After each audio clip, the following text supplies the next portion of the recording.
ole video kan mong khan traffic ho khan scooty pakhat kha I helmet a khum lo ta ti khan an lo ti dinga ka chu one way ani ta a side zong chu tlan the ni da le lam side atang khan tlan thi lo ta ma se tu scooty kha chu a side ka khan tlan tho ta an lo eng lo ta an ngai da mani mai a fel chuan fel ve kho mai chuan license vel te kha anin cheka anin mu not mai a ti kang khan mase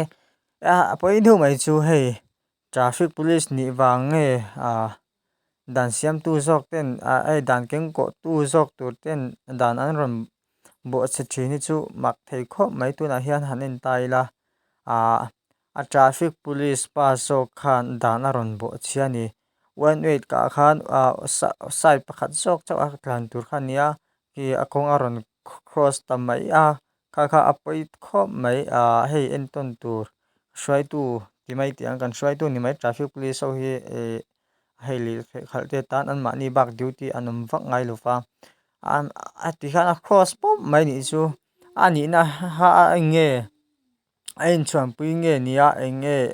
angai tu na om ti hi ni midang khan ti khan ti se cheng tam takan choi te ranga ti khan eng tin tin emo an ti lenga tuna an ma ni la dan zom du box si lo mi te dan zom tur chau pe thiam khan ni khan an ming seta he te hi chu a shimana an ni point thi tura man mo na thil thleng tur a mani lo chan zom be sham sham kha tum se ka cha du boka traffic police ni wanga eng police officer ni wanga du le dana hei dan om sa kha pal sam mai mai kha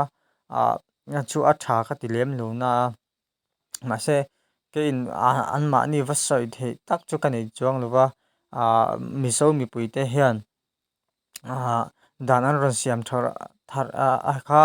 zom har sa kan tia chu ta chapa a zom tu tur ber te khan an ron zom thalova ti khan kong a du na lai cross pop maya kha tiang kha chu a ti chi po ni lo a uniform te mai tiang a form hak nen khan a in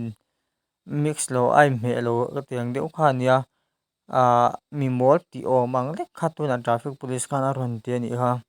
midang chu ni se an soi leuh tu kanga an chui du hial ang chu le a bula traffic police ho khan tuna tirnan scooty englo helmet khum lo pa kha tan tlang pop ta se eng tin tak tiang mo kha teng khan nia tuna ama a du na lai taka konga cross pom mai hi chu a chi lo kho mai traffic police te tan ti hi karon soi du ani ole kha jong kha ni phot te se mutui bang tha ve ku le